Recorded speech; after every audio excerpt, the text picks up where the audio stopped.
అందరికీ నమస్కారం.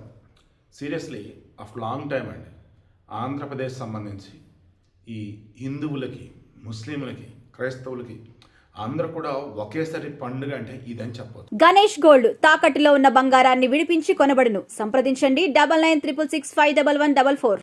రేపు ఉగాది రాబోతుంది, ఎల్లుండి రంజాన్ రాబోతుంది. ముస్లింలకి, హిందువులకు సంబంధించి చెప్పాం. మరి క్రైస్తవులకి సంతోషం అన్నది ఎక్కడైతే ఉంటుందో ఎవరికైనా పండుగ అప్పుడే కదా. సరే, క్రైస్తవులకి వాళ్ళ పండుగలు ఏమైనా ఉంటే గుడ్ ఫ్రైడే నియర్వే ఉన్నట్టుంది, ఏప్రిల్లో ఎప్పుడు. ఇక ఆ తర్వాత క్రిస్మస్, మధ్యలో రకరకాలు ఉంటాయి. ముస్లిమ్స్ రంజాన్, హిందువులకు సంబంధించి ఉగాది అన్నప్పుడు పెద్ద పండుగలు అన్నట్టు. ఇప్పుడు ఏపీ ప్రభుత్వం వరాల జల్లు కురిపించింది. ముందుగా ముస్లింలకు సంబంధించి నేను చెప్తాను, ఎందుకంటే ఓవరాల్గా అన్నప్పుడు చెప్పాల్సిన నేను తర్వాత చెప్తాను. ముస్లింలకు సంబంధించి 21 నెలల్లో కేవలం ముస్లింల వరకు మాత్రమే ఈ ప్రభుత్వం ఖర్చు పెట్టింది ఎంతో తెలుసా? 10,000 కోట్ల రూపాయలు.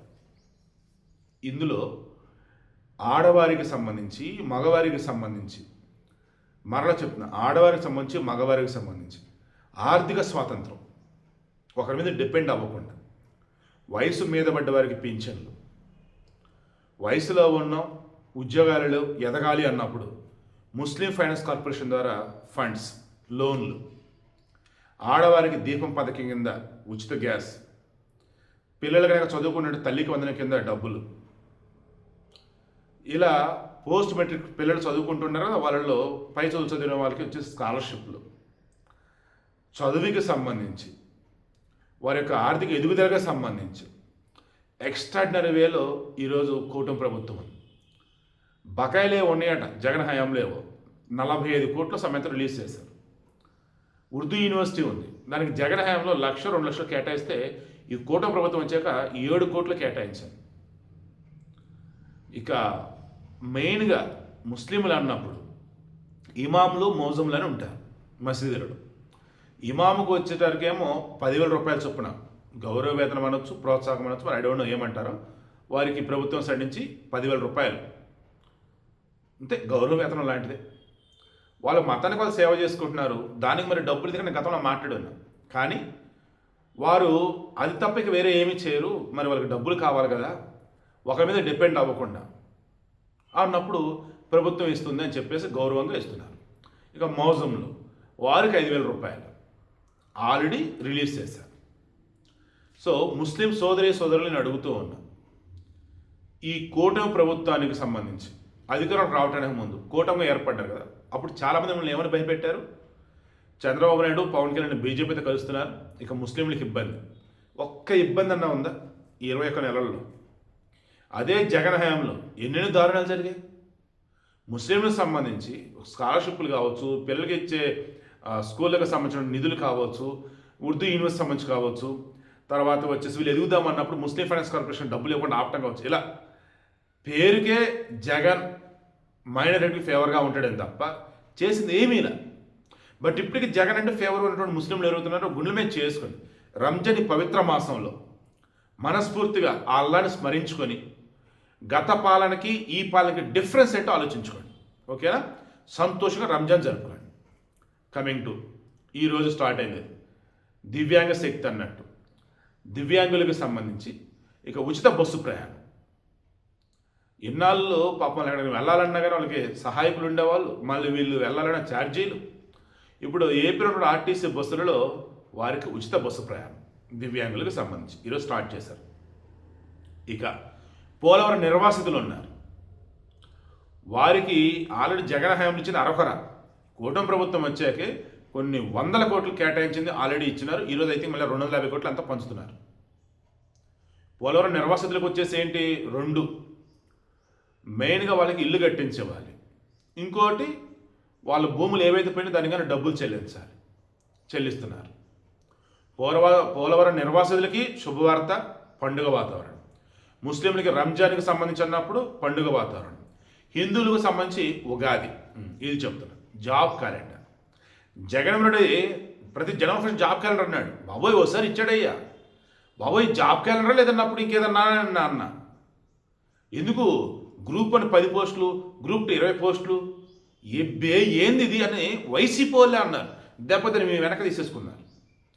సో ఇలా చెప్పాల్సి వస్తే అలా కాదు ఈసారి 10,000 పోస్టులు మళ్ళీ ఎడిషన్ ఇంకా కూడా రావస్తాయి. లాస్ట్ ఇయర్ డిఎస్సి వేసినప్పుడు మనం ఇప్పుడు కావ్యాస్ మీడియా చెప్తాం కదా, నా కేటగిరీ స్పీచ్ ఛానల్లో నేను వీడియో మీద వీడియోలు చేశాను. డిఎస్సి వల్ల చాలా సమస్యలు ఉన్నాయి అన్నట్టు. లక్కీలో అవన్నీ సార్ట్అవుట్ చేసి రేపు డిఎస్సి పోతున్నారు. ఆ రోజు చాలామంది అవన్నీ కామెంట్స్ పెట్టింది ఏంటంటే డిఎస్సి ఎవ్రీ ఇయర్ అంటారు, ఇవ్వరండి అన్నారు. లోకేష్ అన్నాడు ఎవ్రీ ఇయర్ ఇస్తానన్నాడు, ఇస్తున్నాడు. ఇప్పుడు ఆల్రెడీ 16,000 పోస్టులతో లాస్ట్ ఇయర్ డిఎస్సి ఇచ్చారు. ఇప్పుడు నాకున్న సమాచారం మేరకు 3,000 అన్నారు. బట్ డిఎస్సి తరఫున రిక్రూట్ చేసే వాళ్ళు 2,600 2,800 పోస్టులు ఉన్నాయి. డిఎస్సి త్రూ రిక్రూట్ అయ్యారు.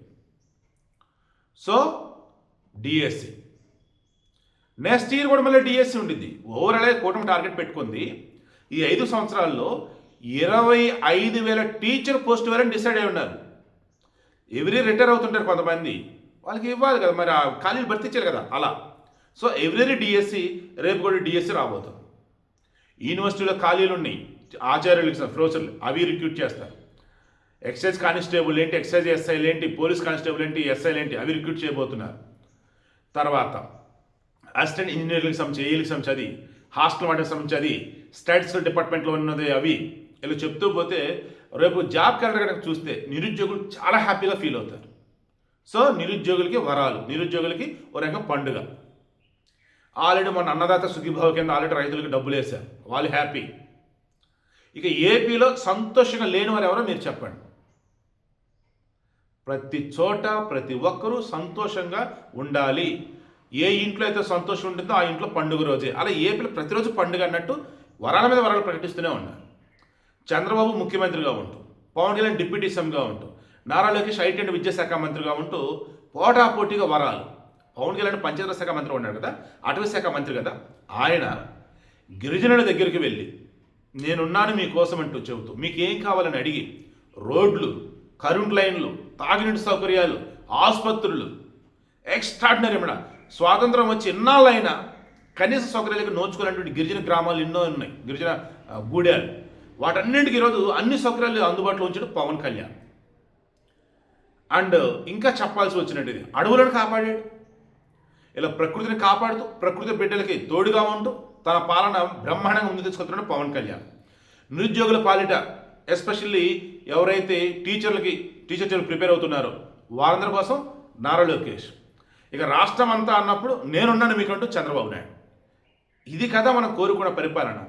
ఇందుకే 2023లోనే నేను చెప్పా, జగన్మోహన్ రెడ్డి ఫెయిల్ అయ్యాడు, జగన్మోహన్ రెడ్డి మరల గెలవడు, 2024 ఎన్నికలలో చంద్రబాబు ముఖ్యమంత్రి అవుతాడు చూడండి అన్న.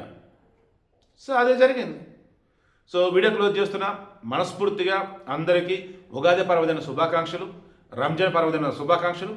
క్రైస్తవులకు కూడా మనస్ఫూర్తిగా సంతోషం అనేది ఎక్కడుంటే అక్కడ మీతో పాటు జీవిస్తున్నట్టే. ఓవరాల్గా మీ మతం ఏదైనా, మీ కులం ఏదైనా, మీ ప్రాంతం ఏదైనా, ఆంధ్రప్రదేశ్లో మీరున్నారు అంటే అదృష్టవంతులే. ఆంధ్రప్రదేశ్కి ఆ దేవుడు పంపినటువంటి పాలకులే మన చంద్రబాబు, పవన్ కళ్యాణ్ అండ్ లోకేష్ అనడంలో ఎటువంటి అతిశక్తి నాకు లేదు. మరి మీ ఒపీనియన్ ఏంటి కింద కామెంట్లో తెలియచేయండి.